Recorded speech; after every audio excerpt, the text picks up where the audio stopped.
Aujourd'hui, le sponsor de Métamorphose est le complément alimentaire Eumin-Krill NKO. Vous connaissez ?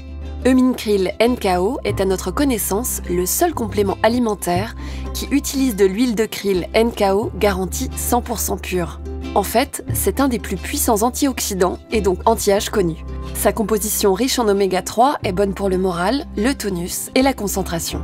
Alors, pour découvrir cet incroyable produit, retrouvez Eumin-Krill NKO sur le site Eumin, OEMINE-nature.com.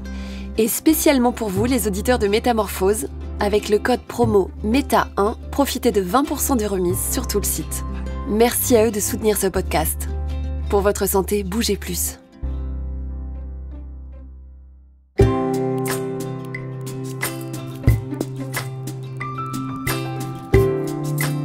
Bienvenue dans la saison 4 de Métamorphose. Chaque semaine, je vous invite à la découverte de sujets lumineux avec des personnalités qui portent une voix d'éveil des consciences. Métamorphose, le podcast qui éveille la conscience. Par Anne Guéquière, tous les lundis et jeudis, dès 7h. Certains peuples de la Terre ont conservé intacte une mémoire millénaire. Ces peuples racines, aux connaissances bien plus actuelles que nous pourrions le penser, nous invitent depuis longtemps déjà à prendre une nouvelle voie, celle du soin que nous devons porter à nous-mêmes autant qu'à notre terre.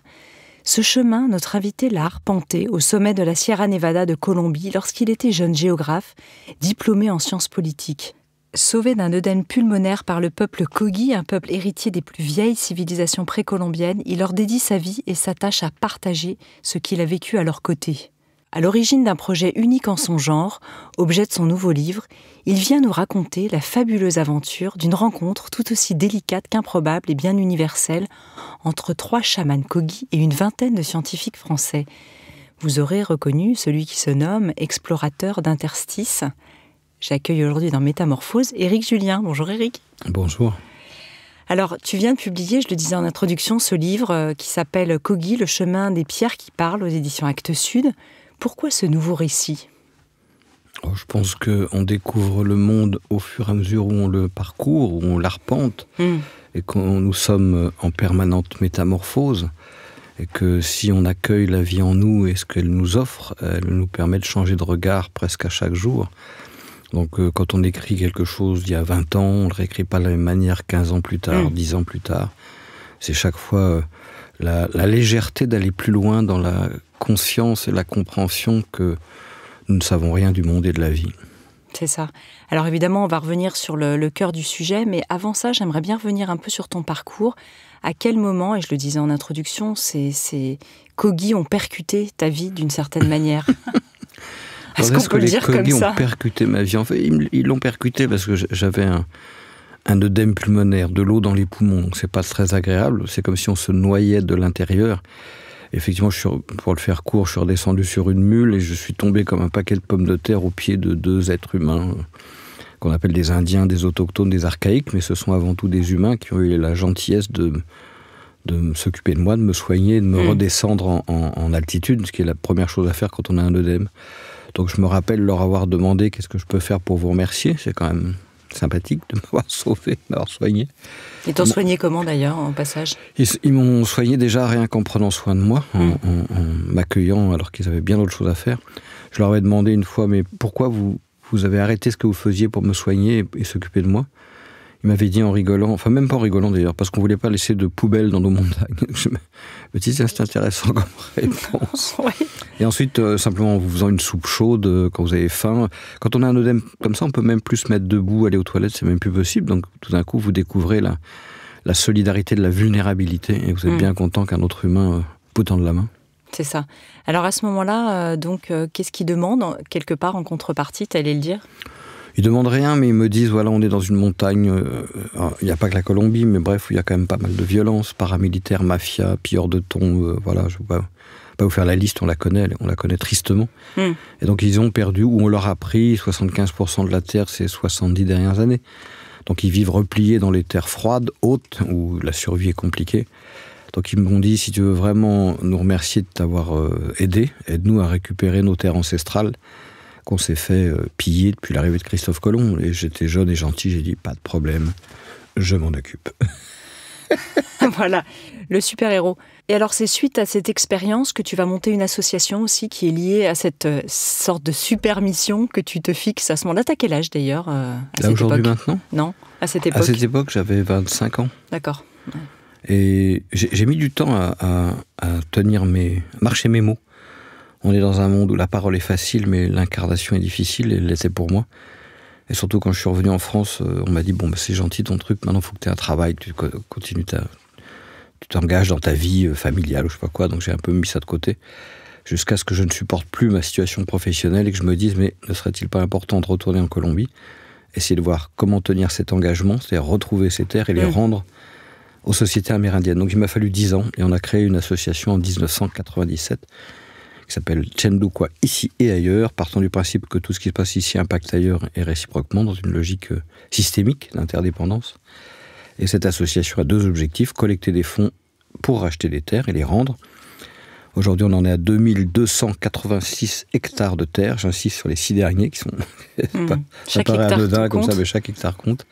Et le deuxième objectif qu'on s'est fixé, c'est ouvrir des espaces de dialogue, partant du principe que le dialogue est le signe de plus grande sérénité, et c'est surtout d'une société. Et c'est surtout dans le dialogue que pourront émerger ou naître les réponses, les questions, les possibles dont le monde moderne a besoin aujourd'hui pour poursuivre son histoire. Alors cette association, évidemment, on peut aussi la soutenir, hein, je le dis en passant. Elle est parrainée notamment par des personnalités comme Pierre Richard, depuis, je crois, presque les débuts, hein, enfin en tout cas... Ouais, Pierre Richard les avait reçus plusieurs fois chez lui, il m'avait demandé « Tu crois que je peux leur offrir du vin ?» Ah oui, lui qui est passionné de vin, effectivement. Parce qu'il a effectivement un vignoble. Oui. Alors, revenons sur le cœur de cette expérience unique, hein, je le disais en introduction, qui réunit d'un côté 3 chamans du peuple Kogi et de l'autre une vingtaine, c'est ça, de scientifiques, avec cet objectif qui est d'établir un diagnostic croisé sur une région du Vercors. Enfin, tu vas tout nous expliquer. Il y avait plusieurs objectifs. Le premier, c'était de se dire, ces Indiens, alors, en l'occurrence les Kogi, ont-ils des connaissances, des savoirs opératifs ? Parce que c'est vraiment la question que se pose notre monde moderne. On a besoin de voir pour croire, donc que nous ignorons. C'est-à-dire, est-ce qu'ils auraient des connaissances que nous ne connaissons pas ? Et la deuxième, plutôt que de les accueillir dans une salle de conférence carrée avec des micros, qui n'est évidemment pas du tout leur univers, est-ce qu'on pourrait les accueillir dans leur univers qui est la nature ? Donc on a mixé les deux. On s'est dit, on va aller dans un espace naturel, s'il en reste en France, et on va leur poser cette question. Faites-nous un diagnostic de santé territoriale avec vos grilles de lecture, de perception de ce territoire que vous ne connaissez pas. Aucun écosystème ne sont connus pour vous, n'êtes jamais venu, donc allez-y, on va voir si ça donne quelque chose. Et 20 scientifiques ont fait la même chose. Diagnostic de santé territoriale, des climatologues, des géographes, des géologues, etc. Alors c'est rigolo parce que les Français, et un Australien et des Anglais aussi, et c'est rigolo parce que les scientifiques sont partis vers les archives du département et les Kogi sont partis dans la montagne. Alors c'était chez toi, dans ta région, hein ? Dans la Drôme. Dans la Drôme, région du Vercors. Ce qui est fascinant quand même, c'est qu'ils sont invités justement en qualité d'experts cette fois-ci. Ils n'interviennent pas à travers des films et des témoignages. On a plus l'habitude en fait de les voir entre guillemets dans ce rôle-là, où on va parfois un peu les filmer, je dirais de manière caricaturale, hein, parfois presque en voyeur, alors que là tu les fais venir en tant qu'experts. C'était important ce regard aussi. C'est une vieille question. L'autre me renseigne peut-être sur ce que je ne sais pas de moi. Encore faut-il accorder à l'autre une validité, une valeur à son regard, à sa manière d'être. Et je pense qu'on a essayé de le faire par défaut, entre guillemets, sans préjugés, avant de savoir, en se disant, mais leur connaissance est peut-être opérative. Donc, recevons-les comme des scientifiques. Certes différents de notre approche scientifique, et osons le dialogue d'égal à égal. On n'est pas tout à fait égaux, on est différents, mais en tout cas de respect à respect. Et le résultat est fascinant, parce que c'était la première fois que j'ai rencontré une société qui nous disait, je ne connais pas toutes les sociétés autochtones, mais souvent ces sociétés-là nous disent, venez nous aider. Là non, c'est pas ça. Ils disent, si vous voulez, on pourrait vous aider.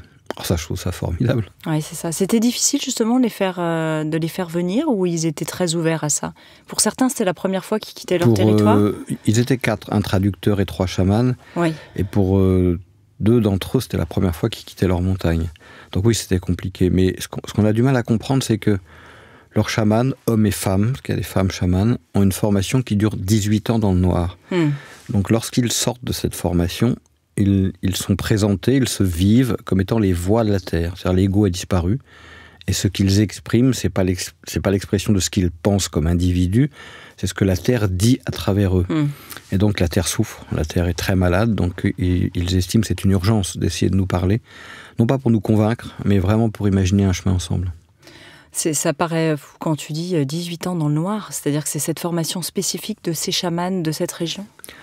En fait, ça vient, pour eux, l'essentiel de l'éducation, si on peut prendre ça comme ça, se passe dans le ventre de la maman, pendant les 9 mois de gestation, où le bébé ne reçoit rien dans le mental, mais par le placental, le cordon ombilical, les émotions de la maman, ce qu'elle vit, ce qu'elle mange, etc.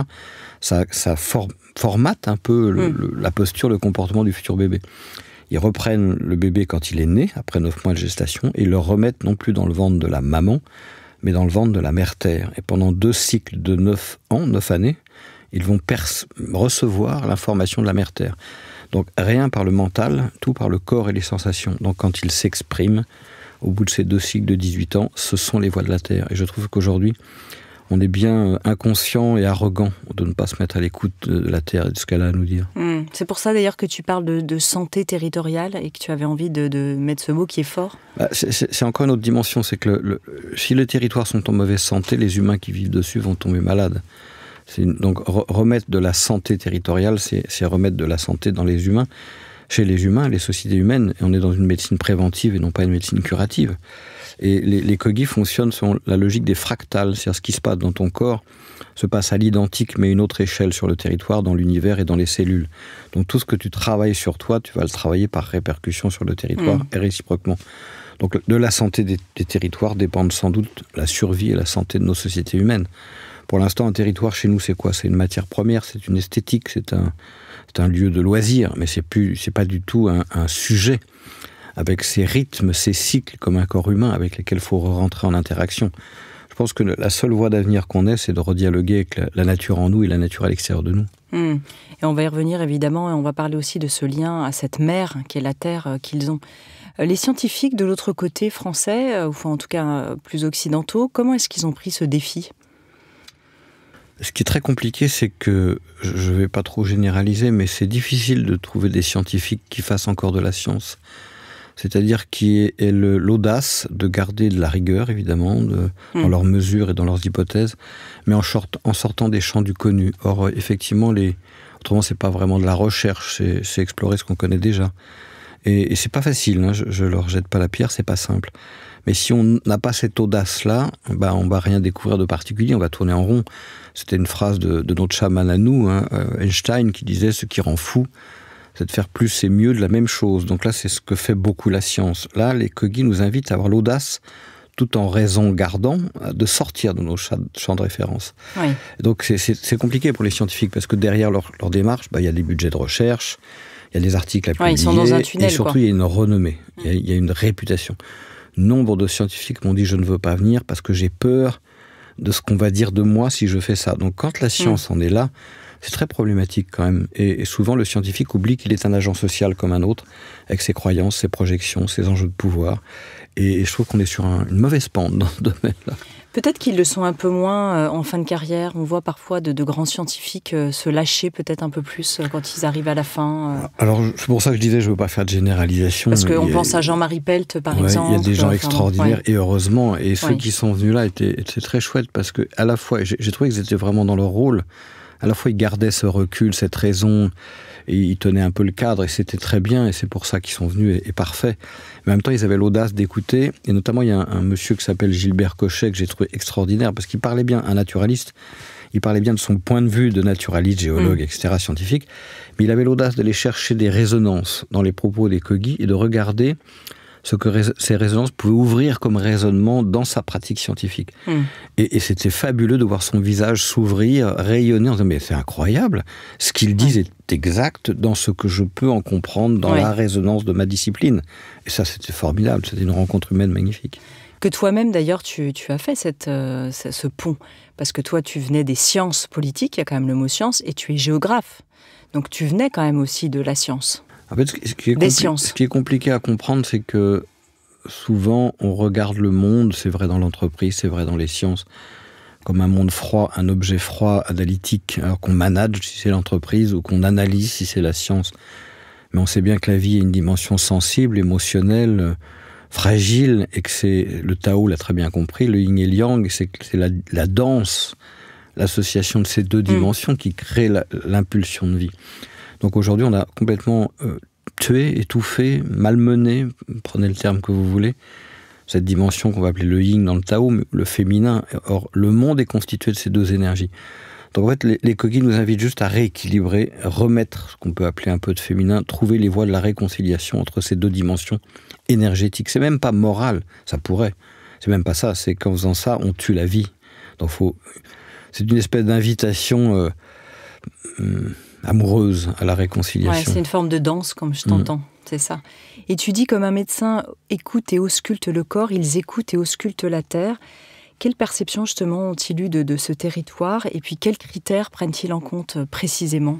Ce qui est très intéressant, c'est que vivant en ville, on vit à 85% en ville, dans nos pays modernes, dits modernes, la nature est devenue une espèce d'esthétique ou un paysage, donc on ne comprend plus rien. On ne voit plus rien, en fait, on ne sait plus voir. Et de circuler sur un territoire, d'arpenter un territoire avec leur regard, c'est tout d'un coup, on repointe des tas de choses qui sont des évidences. Il n'y a rien de magique ou de surnaturel, notamment une source qu'on a captée autour de laquelle on a mis des grillages. Et les Kogi nous disent, mais pourquoi vous faites ça? Parce que les animaux n'ont plus accès à l'eau. S'ils n'ont plus accès à l'eau, votre écosystème va s'écrouler. Si votre écosystème s'écroule parce que les animaux s'en vont, les sources vont se tarir. Et tout d'un coup, ils nous pointent sur nos propres territoires des éléments de bon sens, mais qu'on a complètement oubliés. Ils nous réapprennent le chemin de la vie, en fait. Et ça n'a pas de prix. Et c'est pas une question d'être Kogi ou pas Kogi, c'est pas la question. La question, c'est juste de réemprunter le chemin de la vie, du vivant, et nous sommes tous vivants. Un Kogi respire, vous respirez, je respire, ça c'est universel, la vie est universelle. Qu'est-ce qu'ils ont montré, justement, qui ensuite ont été confirmés par les scientifiques, qui ont bluffé certains scientifiques, ce que tu expliquais un peu juste avant, en disant « ah oui ». Pour moi, il y a plusieurs choses. Ils ont montré des éléments de bon sens, dans cet exemple de cette source-là, en disant « vous êtes fous de pas avoir laissé d'eau pour les animaux, parce que ça a plein de conséquences écologiques ».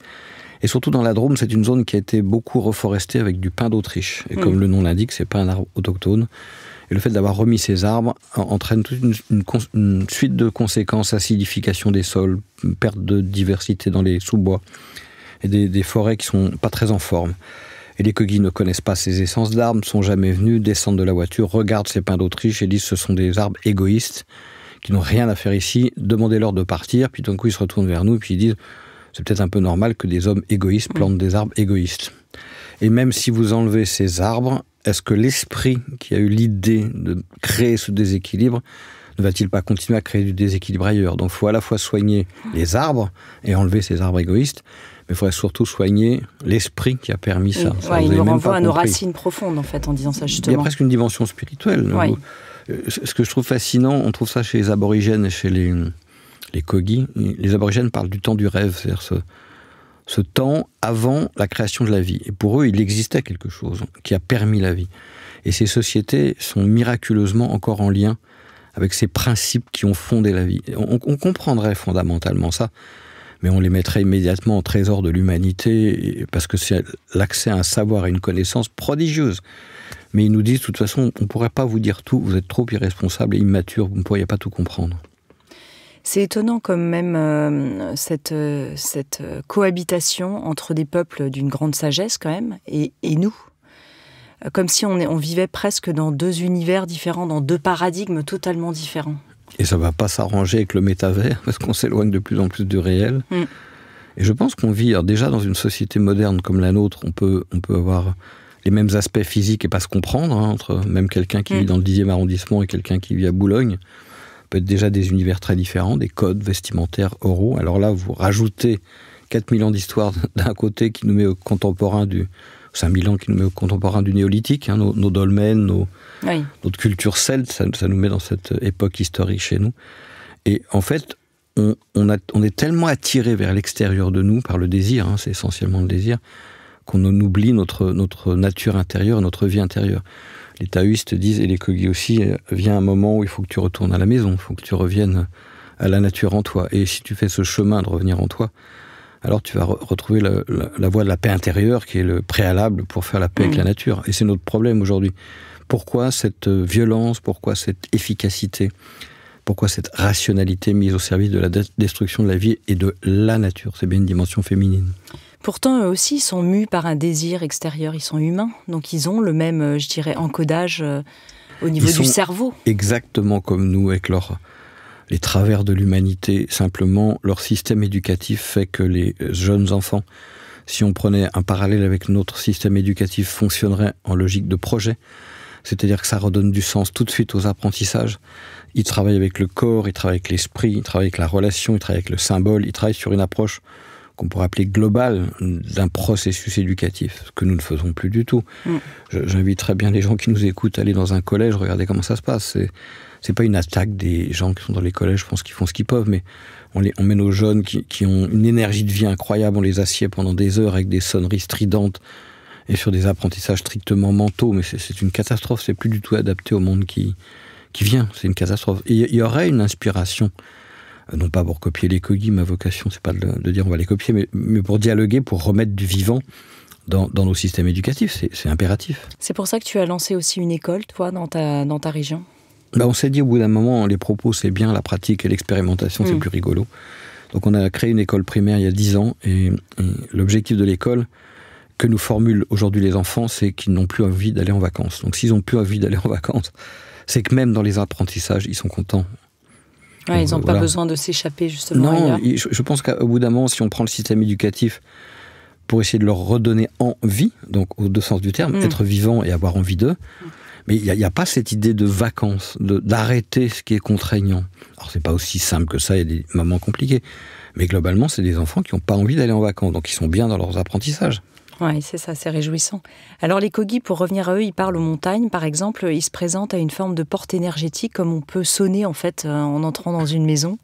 Essayez de garder la métaphore famille ou corps humain. Si vous rentrez dans une maison sans sonner à la porte et sans qu'il y ait un rendez-vous qui ait été pris par les occupants du lieu, bonjour, le facteur va rester dans la cuisine, vos amis vont venir dîner dans le salon, et vos très bons amis, vous leur dépliez le canapé ou je sais pas quoi. On voit bien qu'il y a une échelle. Pour eux, si on parle de corps territorial, il y a les mêmes genres de progression. On ne rentre pas dans un territoire sans se présenter. Effectivement, les Kogi marchaient à un moment dans la Drôme, donc une région qu'ils connaissent pas du tout. Et tout d'un coup, un vieux chaman assez âgé, 75 ans, qui était là, qui marchait, je pense qu'il devait se dire quand est-ce que ça s'arrête, ce truc. Et il s'est arrêté comme s'il s'était pris une porte vitrée dans le visage. C'était assez troublant, alors qu'on était au milieu de rien du tout. Il a farfouillé dans les buis, il a écarté les buis, il a fait un petit rituel, pas bien compris ce qu'il avait fait. Il m'a dit, c'est ici qu'est la porte. Et je suis revenu 1 an plus tard avec une chercheuse d'un laboratoire de recherche qui est physico-chimiste, qui a des outils de mesure pour mesurer la radioactivité naturelle. Et sur cet endroit précis, la radioactivité qui est de 80 juste avant et 80 juste après, monte à 210, donc elle est quasiment multipliée par 3. Juste sur cet endroit-là. Et une radioactivité naturelle. C'est pas parce qu'il y a un enfouissement d'un déchet nucléaire. Complètement naturel. Donc il y a un phénomène que semble-t-il, on est dans de la recherche, on va dire ça comme ça, que les Kogi semblent avoir identifié. Alors il parle aussi des lois de C, qui seraient des voies de guérison qu'ils pratiquent. Qu'est-ce que c'est ?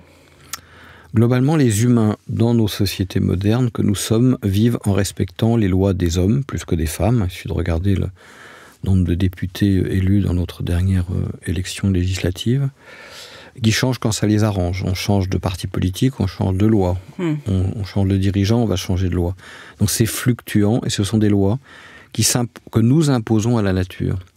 Les Kogi et même les aborigènes ne fonctionnent pas comme ça. Quelles sont les lois et les principes qui fondent la vie ? Et celles-là, elles ne dépendent pas de lobbying, d'argent, elles sont les mêmes pour tout le monde. On respire tous, on a tous les mêmes principes en soi. Annie Le Souzenel parlerait des lois ontologiques. C'est exactement ça, ce sont ces lois que l'on respecte, et si on ne les respecte pas, c'est là que se créent les déséquilibres économiques, climatiques, enfin tous les déséquilibres qu'on connaît. Et ce qui est très troublant pour moi, c'est que c'est pas une critique, c'est un petit clin d'œil d'humour. J'étais il n'y a pas très longtemps avec des amis suisses qui me disaient, en parlant des inondations qu'il y a eu l'été dernier en Suisse et des glissements de terrain, c'est incroyable, même en Allemagne, ils ont eu des glissements de terrain. C'est ce qui sous-entendu, on a un mal fou à comprendre que ces lois, on n'a aucune prise dessus et qu'elles traversent tout le vivant, qu'on soit allemand, suisse ou français. C'est ça, il n'y a pas de règle à ce niveau-là. Non, il n'y a pas de règle. Alors, ce que tu évoquais tout à l'heure avec cette porte, est-ce que c'est ça aussi qu'ils considèrent comme des points d'acupuncture par rapport à la Terre ? C'est un petit peu différent. Oui. Les points Ils considèrent que la Terre, comme un corps humain, si vous regardez un corps humain, vous Comment ne voyez... ils appellent ça d'ailleurs Les esoamas. Les esoamas, hein, oui, c'est ça. Ouais. Si vous regardez un corps humain, vous ne voyez pas son système sanguin. Pourtant, il est bien là, sous la peau. On devine en surface de temps en temps, mais vous ne voyez pas son système nerveux, vous ne voyez pas son système ventilatoire. Et pour ceux qui s'intéressent à la médecine dite chinoise, vous ne voyez pas son système énergétique. Et pourtant, c'est là. Et toute cette systémie, si elle n'existait pas, qui relie les organes, qui vous permet de vivre, elle est invisible, et sans elle, vous seriez mort. À partir du moment où ils considèrent qu'un territoire est comme un corps humain, il y a la même systémie. Prenez simplement un cours d'eau souterrain, dont on sait, les géobiologues savent très bien qu'on peut mesurer certains impacts. Prenez les fonctionnements magnétiques ou les failles magnétiques, et avec le magnétisme qui peut sortir du sol. Prenez le déplacement des animaux qui vont toujours se déplacer sur les mêmes zones, transportant des graines et fertilisant une forêt. Bref, on peut faire la liste de toutes ces trames invisibles, mais qui structurent le corps territorial. Et à la croisée de ces trames, comme sur un corps humain, à la croisée de nos différents réseaux énergétiques, eh bien, il peut y avoir des espèces de points d'acupuncture sur lesquels ils vont soigner la Terre, et surtout des points sur lesquels ils vont recevoir des informations de la Terre. Et ça, c'est complètement... On en revient à la question de tout à l'heure. Ils seraient, en tout cas c'est comme ça qu'ils se présentent. Je ne cherche pas à savoir s'ils ont tort ou raison. J'essaie de regarder si ce qu'ils évoquent, comment ça résonne dans mon esprit et dans mes sensations. Donc quand il y a des humains qui n'ont pas d'ego, parce qu'ils ont passé 18 ans dans le noir, qui vous disent en souriant « nous sommes les voix de la Terre », ne serait-ce que sur un plan poétique, ça m'enchante déjà. Et pourquoi pas ? Oui, c'est ça. Alors, qu'est-ce qu'ils font de ces points d'acupuncture ? Et là, en particulier sur le territoire, qu'est-ce qui s'est passé ? Ils ont justement pratiqué des rituels comme ça pour soigner ce territoire ? Quand on regarde chez eux comment ils soignent le territoire, on va dire qu'en 10 ans, la forêt primaire est régénérée. Alors, c'est plus tout à fait une forêt primaire, mais en tout cas, ça diversité, faune, flore, etc. Ils vont beaucoup plus vite, et je respecte nos ingénieurs agronomes, que nos propres scientifiques dans ce domaine-là. Donc quand ils viennent en France, dans un écosystème qu'ils ne connaissent pas du tout, ils nous disent, si on pouvait travailler ensemble, on pourrait vous aider à soigner et à régénérer vos territoires. Donc après, je ne vais pas rentrer dans le détail technique de comment ils s'y prennent, mais on voit qu'en Colombie, ça marche. Et ils nous proposent de le faire en France. Donc ce serait assez génial, je trouve, d'expérimenter comment ils soignent et ils entraînent nos territoires dans la résilience. Sachant que nous, un territoire qu'on va considérer comme naturel, plutôt en bonne santé, la Drôme, c'est un peu le cas de la Drôme qu'ils ont parcouru. Quand on les écoute, ils disent les cours d'eau sont malades, la forêt, elle est morte, puisque c'est du pin d'Autriche qui n'a rien à faire là, les animaux, ils sont pas bien, ils ont plus à manger. Votre nature, que vous appelez encore en bonne santé, en fait, elle est très dégradée. Donc ça laisse imaginer la nature que nous pensons dégradée, dans quel état elle est. On sent que ça les affecte d'ailleurs émotionnellement de voir cette santé de nos territoires ici. Il y a quelque chose de l'ordre ils nous appellent souvent les petits frères. Il y a quelque chose du grand frère qui dit mais aux petits frères... Genre quelle connerie ils sont en train de faire, quoi. Essayer de réfléchir, quoi, 2 minutes. Il y a un ministre suisse qui s'appelle Philippe Roch, qui a été ministre de l'Environnement, qui les a rencontrés et qui leur demandait mais quelle est la solution pour soigner la biodiversité ? Avoir une relation spirituelle avec la nature. Tant que vous serez les ministres physiques de la nature, vous n'arriverez à rien. Il faut que vous ayez une relation spirituelle avec la nature. Vous deveniez des ministres spirituels de l'environnement. Je crois que sur les 12 invités qui étaient là ce jour-là, je ne suis pas sûr que beaucoup aient compris la réponse. Oui, c'est ça. D'ailleurs, ton livre s'appelle « Le chemin des pierres qui parlent ». Et d'après eux, en fait, ça permet de communiquer avec les pères et les mères, avec les ancêtres, oui, c'est ça ? On oublie, parce qu'on est dans la temporalité des humains. Nous, on est quoi ? On est sur 80 ans, 90, en espérant que tout se passe bien. Mais la vie sur Terre, c'est 4 milliards, un peu plus de 4 milliards d'années. C'est surréaliste. Et donc, qui a apporté la vie ? Par où est apportée la vie ? Par les pierres. Donc pour eux, quand on leur dit les pierres sont des objets morts, ils vous regardent avec des yeux exorbités.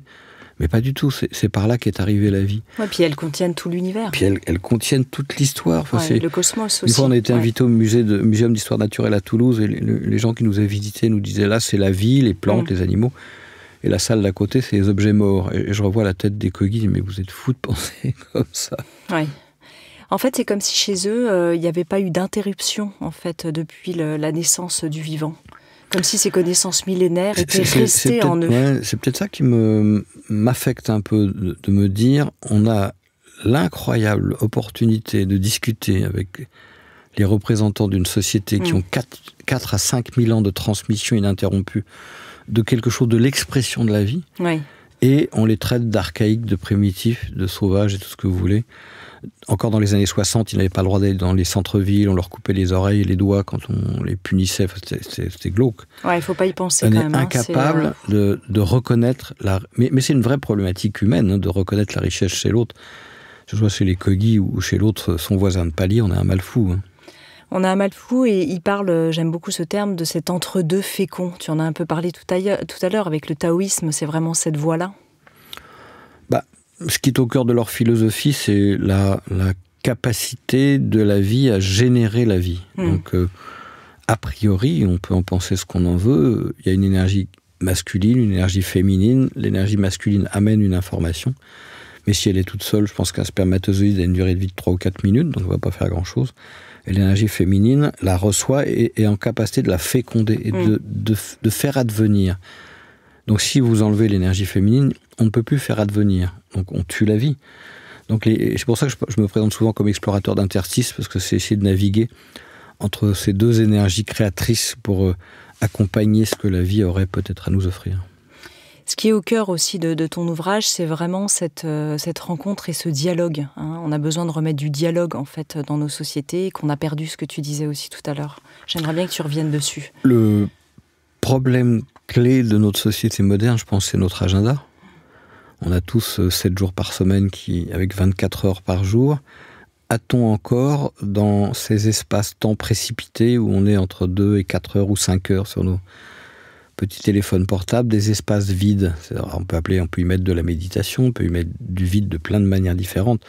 Or, pour qu'il y ait fécondation, il faut qu'il y ait vide. Donc tant qu'on ne comprendra pas que dans nos agendas, il faut remettre des espaces vides où on peut laisser l'esprit flotter, on peut faire plein de choses dans un espace vide, on ne créera rien du tout, on ne créera pas de futur, on ne peut plus créer.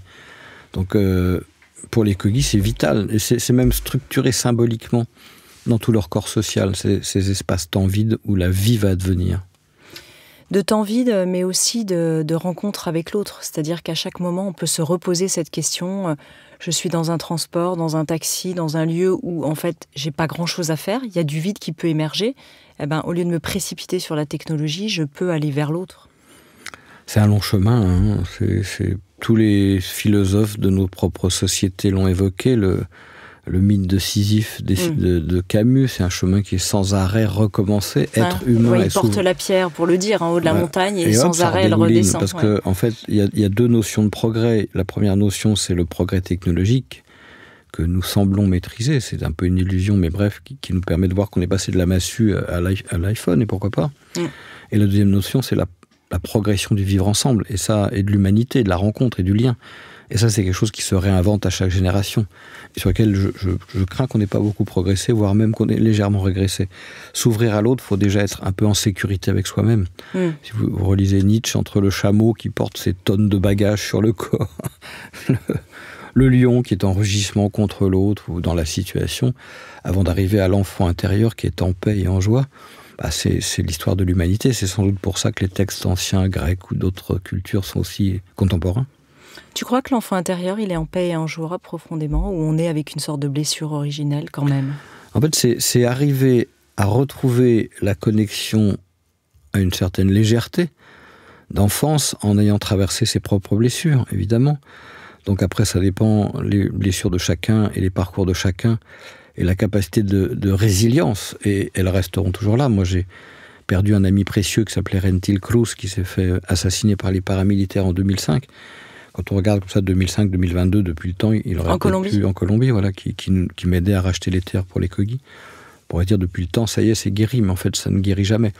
Mais j'ai envie de dire, par respect pour lui, je pense qu'il serait content que je l'ai dans mon cœur et en mémoire en joie. C'est ça. Eh ben, on a une pensée effectivement pour lui de là où il nous écoute. Tu me disais hors antenne tout à l'heure que dans les stages que tu organises, il y a des gens qui viennent justement pour se reconnecter à la forêt, à la terre. Est-ce que tu peux partager ce que tu observes chez ces personnes? À partir du moment où nous sommes physiologiquement, psychiquement, spirituellement des êtres de nature, le fait qu'on ait coupé ces 3 plans nous met en désespérance et en fragilité voire en risque de maladie. Donc les parcours que j'essaie d'organiser, c'est juste pour reprendre conscience de ce qui nous fonde, le lien à nous, aux autres, au monde, etc. Et je vois des gens fermés, tristes. En fait, pourquoi sont-ils fermés et tristes, entre autres, au-delà de leur histoire personnelle? Parce qu'il n'y a aucun espace fécond et vide où on peut s'accueillir pour se faire du bien, soigner le lien et retrouver cette joie. Alors, il y a plein de pièges, pas tomber dans le gourisme, pas tomber dans le militantisme excessif, pas tomber dans le prosélytisme, mais juste ouvrir la voie. Et c'est aux personnes qui viennent de faire leur propre chemin. La seule chose qu'on peut proposer, c'est la mère des valeurs, que les Kogi travaillent beaucoup, qui est la confiance. C'est-à-dire, en fait, quand le bébé naît dans le ventre de la maman, il est protégé par le placenta. Le placenta filtre les éléments pathogènes pour laisser l'embryogénèse se réaliser. Quand vous ouvrez des espaces comme ça, il faut refaire une espèce de placenta social qui va filtrer les éléments pathogènes que sont l'ego, la peur, les projections, les croyances qui abîment les relations. Donc c'est effectivement essentiellement réouvrir des espaces de protection, soin, confiance, qui vont permettre de renouer les liens et de refaire circuler ce que certaines traditions appellent le chi, c'est-à-dire l'énergie vitale. Et si l'énergie vitale recircule, lorsque les gens repartent, je ne dis pas que c'est parfait, c'est pas non plus miraculeux, mais il y a plein de sourires sur les visages, et il y a des beaux témoignages, genre « j'ai enfin percé le plafond de verre » ou « j'ai réouvert les portes ». Enfin voilà, il y a de la vie qui recircule. La racine du mot enthousiasme, c'est quand même traversé, certes, par le divin, mais on va mettre le divin de côté parce qu'il est un peu connoté. Moi, je dirais traversé par la vie. Comment est-ce que, quand on t'écoute, on peut se mettre justement au service du vivant et de la terre? J'imagine que vous qui nous écoutez, vous vous dites « Ok, qu'est-ce que je peux faire à mon niveau si j'ai envie de me mettre en chemin ?» Il y a plein de choses à faire. Commencer à regarder autour de soi. Où est la nature? La dernière fois que j'ai fait ça, c'était sur une route nationale. Vous voyez une petite chouette magnifique qui s'est fait cogner par une voiture. Ah oui, j'ai vu ton post sur Facebook. Qui est en train d'agoniser sur la route. Alors vous pouvez vous dire, je ne peux rien y faire, vous pouvez vous arrêter dans la précipitation. Et vous pouvez prendre conscience de cet animal qui est en train de partir et lui offrir un temps pour rejoindre le monde des chouettes. Voilà. Il y a plein de choses. Vous pouvez croiser quelqu'un qui est en errance au bord de la route à un café et lui parler. Retrouver la vie, c'est retrouver du lien. Les Kogi évoquent qu'être indien, c'était le Clésio qui disait ça. Il disait, Jean-Marie Gustave Le Clésio, on ne naît pas indien, on le devient. Alors, ok, on devient quoi? Eh bien, pour les Kogi et d'autres, être indien, c'est être la terre. Et être la terre, c'est être interdépendant de toutes les formes de vie. Donc, vous pouvez nourrir cette interdépendance par la nourriture physique, ce que vous mangez. C'est comme si vous envoyiez un programme informatique dans votre corps. Vous pouvez aussi nourrir votre corps et votre spiritualité par la nature des relations que vous engagez, avec la chouette, dans le cadre de ce que je vous évoque, ou avec des gens. Et ensuite, vous pouvez nourrir ça en allant dans la nature et vous mettre en lien avec les arbres, avec les oiseaux. Donc on en revient à la question de l'agenda. Où est-ce que je mets ça dans mon agenda? Il y avait une citation qui disait qu'on peut voir les Kogi comme étonnamment évoluer dans des domaines essentiels à la compréhension du monde, parce que leur savoir n'a qu'un but, trouver et maintenir un équilibre entre les énergies créatrices et destructrices qu'un homme rencontre au cours de son existence. Est-ce que finalement, c'est le défi de notre humanité qui nous enseigne là? Est-ce qu'on peut dire d'eux qui sont évolués? Parce que c'est vrai que ce terme met une espèce d'échelle de valeur. Moi, ce que je peux dire, c'est qu'ils savent accueillir, mais il y a des gens qui savent accueillir, il n'y a pas que les Kogi. Ils savent écouter. L'enseignement ou l'éducation, je ne les mets pas comme un modèle, je les mets plutôt comme un questionnement de notre modernité, puisque c'est une autre alternative, un autre chemin. Ils savent accompagner leurs enfants pour les mettre en ancrage, en autonomie et en capacité de, assez vite, prendre des responsabilités dans un corps social, ce qui est très important pour eux, en termes de reconnaissance et de création de leur identité. Ils savent faire ça. Et ils se sont fixés 2 missions, et je vous laisserai apprécier si c'est évolué ou pas. La première mission, c'est soigner la terre. Alors, ils la soignent, telle qu'on l'a évoqué tout à l'heure, par ces ezoamas, et on pourrait presque appeler ça de l'homéopathie de la terre, en amenant des minéraux pour aller soigner, rééquilibrer. Voilà. Et la deuxième mission qu'ils se sont fixée, c'est apprendre, ils n'y arrivent pas tous les jours, mais apprendre à vivre en paix ensemble. Donc, est-ce que ça vous semble soigner notre vaisseau commun, comme l'évoquait Edgar Morin, et apprendre à faire en sorte que l'altérité soit une richesse et pas une source de violence? aux auditeurs de voir si c'est évolué ou pas. Toi qui vis régulièrement avec eux, est-ce qu'un jour tu aurais envie d'aller vivre définitivement ? Est-ce que tu te sens des leurs maintenant ? Les Kogi, entre autres, et d'autres communautés, évoquent souvent l'idée qu'il ne s'agit pas de les copier, mais qu'il s'agit de réveiller notre propre mémoire. Je ne me vois pas vivre chez eux, par respect pour eux. C'est comme si je venais vivre chez vous. Au bout d'un moment, vous me dites, t'es gentil, mais c'est ma maison. Aussi, viens vivre chez moi un J'ai peu, pas envie Eric. de te voir tous les jours. Non, mais par contre, retrouver la voix de la nature chez moi, oui. Ça, bien sûr. Je me vois bien finir mes jours en pleine nature, mais complètement. En ermite ? Pas forcément en ermite. Moi, j'aime bien mes contemporains. J'adore la musique. Quand je disais tout à l'heure, retrouver la joie de l'enfant, elle me plaît bien, cette joie de l'enfant. Mais en tout cas, en apaisé joyeux, oui, bien sûr. On arrive à la fin de ce podcast. Éric Julien, qu'est-ce que tu as envie de transmettre d'essentiel comme message, peut-être aussi des pierres par rapport à ton livre ? Il y a deux, peut-être, messages essentiels. Si on reprend le message des pierres qui parlent, le chemin des pierres qui parlent, qui est le titre de cet ouvrage, j'avais été frappé de voir un des deux chamans qui s'appelait Mamouchi Boulata, qui est toujours vivant, je ne dis pas...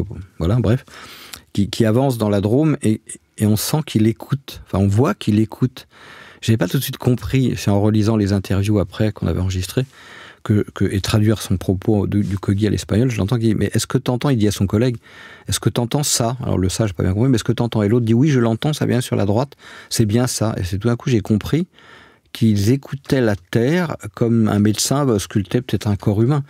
Et ça, je trouvais ça fascinant, parce qu'en fait, ils ouvrent des voix sensibles, la couleur, les sons, les odeurs, le vent, qui disent quelque chose de l'état d'être d'un lieu, préalable à l'état d'être de la communauté humaine qui vit dessus. Et ça, c'est un univers pour soigner nos territoires et nos propres lieux de vie qui pourrait être fascinant. Et la deuxième chose que j'ai envie de partager comme ça, c'est... en venant ce matin pour vous rencontrer, j'ai croisé des gens qui avaient le visage triste. J'ai dit, j'avais envie de vous dire, laissez-vous habiter par le sourire. C'est quand même beaucoup plus agréable pour cheminer dans une belle journée. Merci pour ces enseignements. C'est vrai, quand on t'entend, ça paraît tellement évident que on sait que tous les écosystèmes, en fait, on retrouve leur réplique à toutes les échelles, au niveau macro, au niveau micro, que notre corps, l'univers, on retrouve cette idée de planète, de cellules. Et effectivement, la Terre, et cet organisme finalement géant qui est comme un corps vivant, effectivement. C'est assez frappant de se dire qu'ils ont sans doute inventé, j'en sais rien, mais qui comprennent cette idée de fractal, qui est une manière scientifique de parler de ce que vous dites, qu'on a eu un peu au Moyen-Âge. On avait un microcosme, macrocosme, on fonctionnait comme ça, on avait cette conscience-là, et on l'a perdue.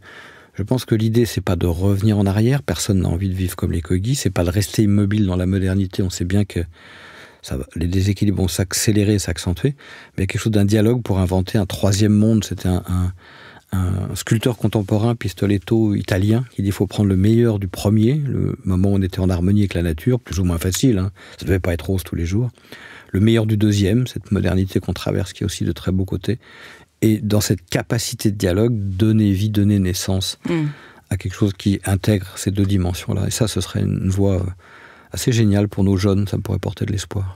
Oui, ça invite chacun à réinventer un nouveau récit pour soi et pour l'autre. Complètement. Oui, c'est ça. Complètement. Waouh! Merci Éric Julien, merci infiniment. Je rappelle que ton livre Kogi, le chemin des pierres qui parlent, aux éditions Actes Sud, est sorti il n'y a pas longtemps. Et puis on peut retrouver aussi tes autres livres. Tu as envie d'en donner le titre ? Il y en a plusieurs. Il y en a un qui s'appelait 9 principes pour vivre en harmonie, qui était édité chez Les Liens qui libèrent. Voilà, puis voilà, ça suffit. On peut te retrouver sur un site internet pour suivre ton actualité ? C'est un nom barbare, mais si vous tapez Kogi, K-O-G-I-S, ça finira par vous amener sur nos sites internet, c'est le plus facile. Et puis évidemment, le site de l'association.